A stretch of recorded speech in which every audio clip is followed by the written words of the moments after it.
2025ஆம் ஆண்டுக்கான தெலுங்கானா கத்தார் திரைப்பட விருதுகள் வழங்கும் விழா உகாதி தினமான நேற்று மாலை நடைபெற்றது.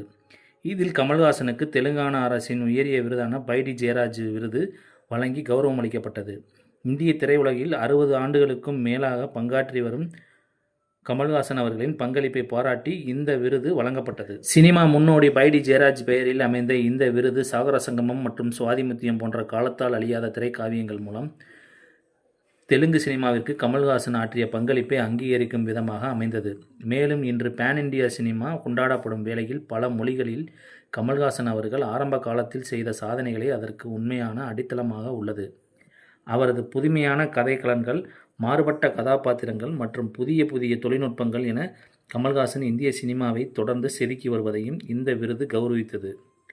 தெலுங்கானா முதலமைச்சர் அனுமுலா ரேவந்த் ரெட்டி அவர்கள் இந்த விருதை கமல்ஹாசன் அவர்களுக்கு வழங்கினார். இந்த நிகழ்ச்சியில் கமல்ஹாசன் பேசிய போது, தெலுங்கு சினிமா என் குடும்பம்தான். முன்பு சென்னையில் இருந்தார்கள், இப்போது இடம்பெயர்ந்துள்ளார்கள். என்னை பொறுத்தவரை எல்லாம் ஒரே துறைதான். ஏஎன்ஆர் நடித்த ஸ்ரீ மந்துடு படத்தில் உதவி இயக்குநராக பணியாற்ற 16 வயதில் ஹைதராபாத்துக்கு முதன்முறையாக வந்தேன். அதனால்தான் தசாவதாரம் படத்தில் எந்தோ சின்னடி ஜீவிதம் ஸ்ரீ மந்துடு பட பாடல் பயன்படுத்தி இருப்பேன். அப்போதிருந்து ஹைதராபாத்தில் பணியாற்றி கொண்டுதான் இருக்கிறேன். சிங்கீதம் சீனிவாச ராவுக்கு வழங்கப்பட்ட விருதை அவர் சார்பாக நான் பெற்றுக்கொண்ட போது அவருடன் நான் பணியாற்றிய சோமோ கதிதி சொக்கோ கதிதி படத்தின் நினைவு வந்தது. எல்லா பணிகளையும் அவர் செய்தார். விருதை மட்டும் நான் பெற்றுக்கொண்டேன். அதுதான் அந்த படத்தின் தலைப்புக்கு அர்த்தமும் கூட. அவரை எனக்கு பிடித்து போக அவருடைய பெயர் என் தந்தையின் பெயர் போலவே இருக்கிறது என்பதற்காக அல்ல. என் தந்தை பெயரும் சீனிவாசன் தான். நான் சினிமாவில் சந்தித்ததிலேயே இளமையான மூத்தவர் அவர்தான். சிரஞ்சீவியும் நானும் சகோதரர்கள். அரசியலில் அவர் எனக்கு மூத்தவர், சினிமாவில் இளையவர். நாங்கள் முதன்மை நடிகர்களாக 70களில் மாறினோம்.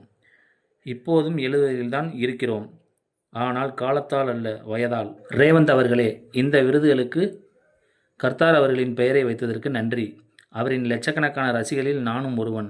இப்படி ஒரு விஷயம் நடக்கும் என 45 வருடங்களுக்கு முன் யாரும் யோசித்திருக்க மாட்டாங்க. அது நடப்பதில் மகிழ்ச்சி. ஒரு கவிஞர், புரட்சியாளரை நீங்கள் கௌரவிப்பதன் மூலம் எங்கள் அனைவரையும் கௌரவிக்கிறீர்கள். ஒன்றிணைப்பதில் வல்லவரான உங்களிடம் ஒரு வேண்டுகோள் வைக்கிறேன்.